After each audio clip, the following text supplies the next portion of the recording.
Sairam students, and welcome back in this session. Today we'll be doing a lesson from your Beehive, that is lesson 6, My Childhood by APJ Abdul Kalam. So first let's understand something about the author, that is APJ Abdul Kalam. Abul Pakir Jainulabdin Abdul Kalam, this was his name, was an Indian aerospace scientist and politician who served as the 11th President of India from 2002 to 2007. He was born and raised in Rameshwaram, that is Tamil Nadu, and studied physics and aerospace engineering.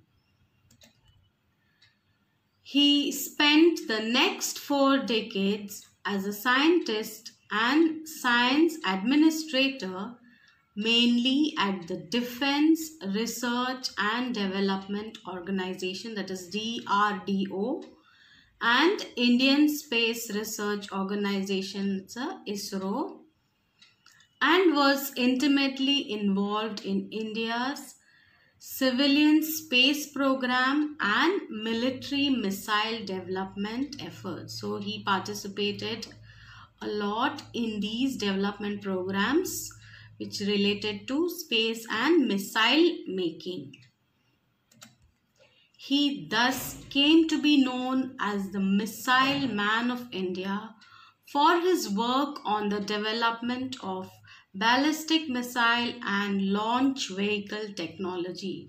So he is very well known as the Missile Man of India. Okay. He has achieved lot of laurels in his life, lot of awards won by him. To name a few of them, it's a Padma Bhushan, Padma Vibhushan. He has received the highest civilian award, that is a Bharat Ratna. He has also been awarded Indira Gandhi Award for National Integration by Government of India. Also Veer Savarkar Award, Shastra Ramanujam Prize given to him by the Shanmuga Arts, Science, Technology and Research Academy of India. Also the Von Braun Award by the National Space Society. So his work has been applauded a lot by people all over the world, and especially by the government of India. So he's received lot of awards. To move further related to your lesson, this particular lesson is an extract from APJ Abdul Kalam's autobiography titled Wings of Fire, wherein he speaks about his childhood. So this particular chapter is an extract, a part of his autobiography titled Wings of Fire. In this chapter, he is speaking about his own childhood, how his childhood was. The theme of My Childhood is that our life is shaped by our experiences and the people around us. So he has explained how the people around him, how the experiences that we have in our childhood helps us to shape our life for the good, better, worse, whatever. So he's speaking about his own childhood in this particular extract. Kalam's secure childhood, inspiring parents, supportive friends and honest teachers instilled great values in him that gave him wings of fire. So the people who were around him, the lessons that he learned from his teachers, the support that he got from his friends, the inspiration, the values that he learned from his parents, all these helped him achieve what he achieved in life. So it gave him the wings of fire to grow, to move ahead in life. So this is the theme of this particular extract. Now let's quickly look at the characters whom we'll be dealing with in this particular chapter. First of all, it's APJ Abdul Kalam. He had immense affection and respect for his parents. He was hardworking and enterprising right from his childhood. A very hardworking child, even as a child, had lot of respect and obeyed his parents a lot. He was very hardworking and had the will to learn. We have Shiva Subramanya Iyer. He was a science teacher who was very broad-minded and a rebel who always wished to bring about a transformation in the society. So his science teacher who had a wish to change the entire system, because at that particular time there was a lot of caste-based problems that took place in society. So he wanted to transform the society. We also have Ramanath Shastri. He was Kalam's very close friend who was very upset when he could not sit beside him in the class. Okay, because he belonged to an Orthodox Hindu family, and when he was not allowed to sit beside Kalam, he felt really upset due to the prevailing caste system. Then we have Kalam's parents. Kalam's parents were very generous by nature, and they always practiced the values of honesty and self-discipline. So these are the main characters in this particular chapter whom you will be learning about. So now let's move with the chapter. Let's begin with the lesson to understand how his childhood was. I was born into a middle-class Tamil family in the island town of Rameshwaram in the erstwhile Madras state. So erstwhile means former. In the past it was called Madras, now it's called Chennai. Okay. My father, Jainulabdin, had neither much formal education nor much wealth. Despite these disadvantages, he possessed great innate wisdom and a true generosity of spirit. Okay, innate wisdom, inborn. He had an inborn wisdom which was in his own nature. His nature was that he was very wise by nature. So he belonged to this particular family. However, his father was not well educated, but then he had lot of wisdom. So APJ Abdul Kalam belonged to this particular family. He had an ideal helpmate in my mother, Ashiyamma. Helpmate, a real support. His wife, who was always with supporting his father, that is Ashiyamma. His mother was a very supportive person. I do not recall the exact number of people she fed every day, but I am quite certain that far more outsiders ate with us than all the members of our own family put together. So she was so generous that she used to feed people. Whoever came down asking for food, she fed them every day. So Abdul Kalam, he says that she must have fed more people than actually the number of members in the family. So she was so generous. She was a very generous person. Who is this? His mother's name was Ashiyamma. Moving ahead. I was one of many children, a short boy with rather undistinguished looks, born to tall and handsome parents. We lived in our ancestral house, which was built in the middle of the 19th century.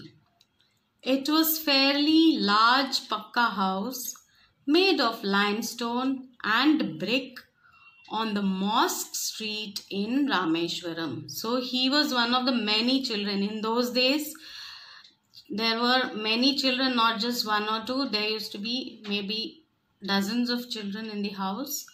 So he was one of the many children. He was a very short boy with rather undistinguished looks that were attractive, good looks, was tall, who was born to tall and handsome parents. His parents were really good looking. He lived in an ancestral house on the Mosque Street in Rameshwaram. Moving ahead.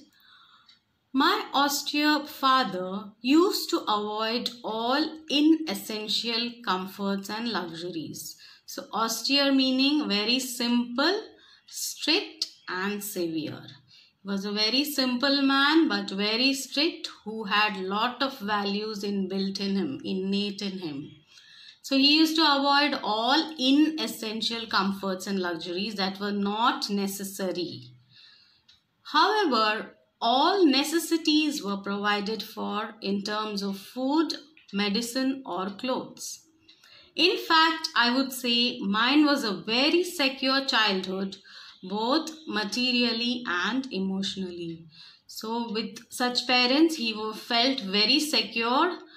He got whatever was needed for the survival, and he was really happy in his childhood, though his father did not spend on unnecessary comforts and luxuries. Okay, let's move, students. The Second World War broke out in 1939 when I was 8 years old.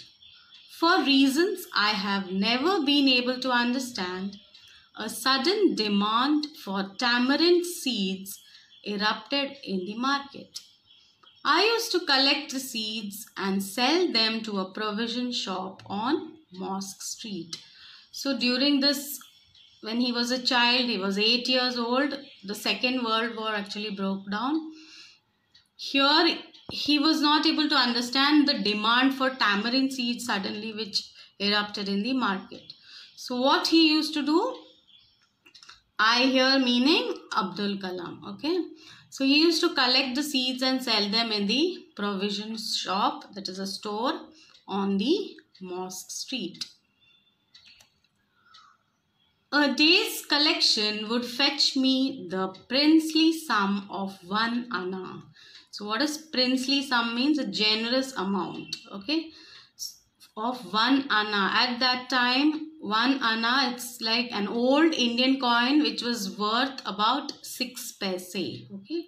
Imagine it was just 6 paise. It was a generous amount. He felt very proud that he had earned this 1 anna for whatever he had collected, that is the tamarind seeds, and selling it off in the store. So he got this princely sum of 1 anna.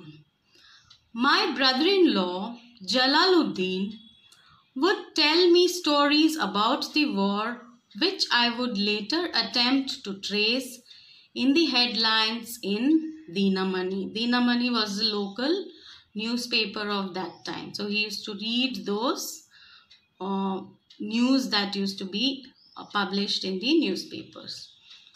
Our area, being isolated, was completely unaffected by the war. So he was staying in a place which was not really affected by the war. It was a segregated or secluded spot wherein not much of these kind of activities were taking place.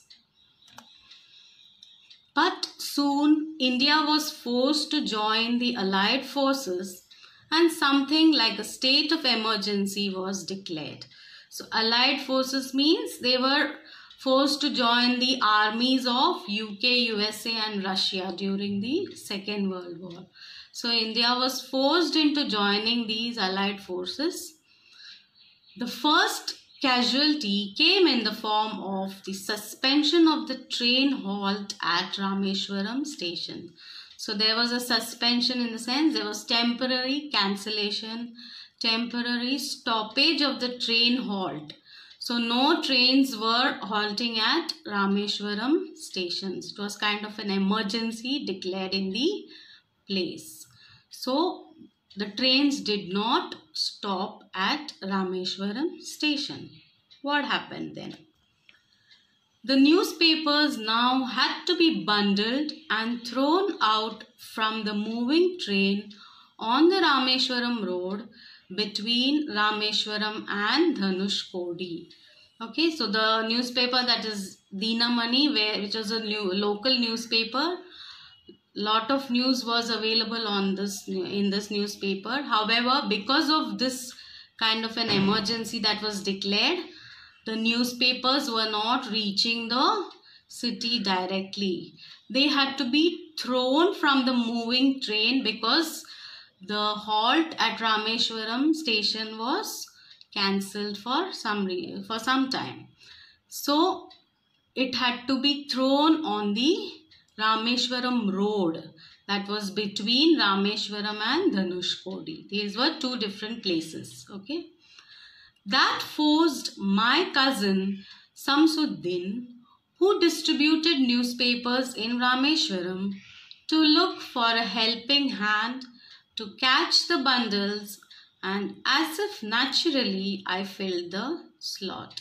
So here his cousin, that is Dr. Abdul Kalam's cousin Samsuddin, used to distribute newspapers in Rameshwaram, but because there was no halt and the newspapers had to be thrown out of the moving train, so he needed somebody who could catch hold of these newspapers and distribute it in the city. So naturally Abdul Kalam filled the slot, that is he took up this particular position to help his cousin. Samsuddin helped me earn my first wages. Half a century later, I can still feel the surge of pride in earning my own money for the first time. So for whatever work he did for distributing the newspapers, his cousin used to give him some amount of money. So he felt really happy and satisfied. So surge of pride means there was some kind of a happiness and satisfaction in earning that particular money of your own for the first time. So Abdul Kalam was really happy about it. Every child is born with some inherited characteristics into a specific socio-economic and emotional environment and trained in certain ways by figures of authority. I inherited honesty and self-discipline from my father. From my mother, I inherited faith and goodness and deep kindness, and so did my three brothers and sister. So each child, he says, inherits everything from the family itself. They are trained in a certain way because of the family. The family, the figures of authority in the family influences a child's development in a great way. So he says that he inherited honesty and self-discipline from his father, and he inherited faith in being good and being kind to people from his mother. So did his three brothers and sisters. So he had three brothers and a sister. So all of them had similar characteristics, similar qualities which they inherited from their parents. I had three close friends in my childhood: Ramanatha Shastri, Aravindan, and Shiva Prakashan. So these were his very close friends. All these boys were from Orthodox Hindu Brahmin families. As children, none of us ever felt any difference amongst ourselves because of our religious differences and upbringing. So they belong to a Orthodox Hindu family, and APJ Abdul Kalam was more towards he was a Muslim by religion. So Orthodox meaning very conservative, very traditional in nature. Okay, so the friends were all belonging to this kind of an Orthodox Brahmin family. However, all of them were very close to each other and they didn't have any kind of such differences in their upbringing. In fact, Ramanatha Shastri was a son of Pakshi Lakshmana Shastri, the high priest of Rameshwaram temple. So Ramanatha Shastri was the son of the priest. Okay. Later he took over the priesthood of the Rameshwaram temple from his father. So later on Ramanatha Shastri became the priest after his father. Aravindan went into the business of arranging transport for visiting pilgrims. So he entered into the transportation business where he would arrange for the people who visit Rameshwaram. And Shiva Prakashan became a catering contractor for the Southern Railway. So he handled the catering department of the railways, the Southern Railway. So all entered different fields. During the annual Sri Sita Rama Kalyanam ceremony, our family used to arrange boats with a special platform for carrying idols of the Lord from the temple to the marriage site situated in the middle of the pond called Ramatirtha, which was near our house. So there in olden days, in these kind of cities like Rameshwaram, there are a lot of ceremonies, lot of programs, lot of festivals celebrated with great vigor. So Sita Rama Kalyana, meaning the marriage ceremony of Lord Rama and Sita, they used to arrange this in boats, okay? And their family, that is Abdul Kalam's family, had the chance of carrying the idols, okay, of the Lord from the temple to the marriage site. So, which is situated in the middle of the pond called Rama Tirtha, which was very close to their house. Events from the Ramayana and from the life of the prophet were the bedtime stories my mother and grandmother would tell the children in our family. Prophet means Godman. Okay, so the stories that were narrated to him, the bedtime stories narrated to them by the mother and grandmother, were all related to the Ramayana. People from various religious sects and from the life of prophets. So they used to narrate these stories to the children when they went to sleep. So this was the kind of situation that was there in the city of Rameshwaram during his childhood. How he landed up, what were the other experiences that he had in life, we will continue this in the next class.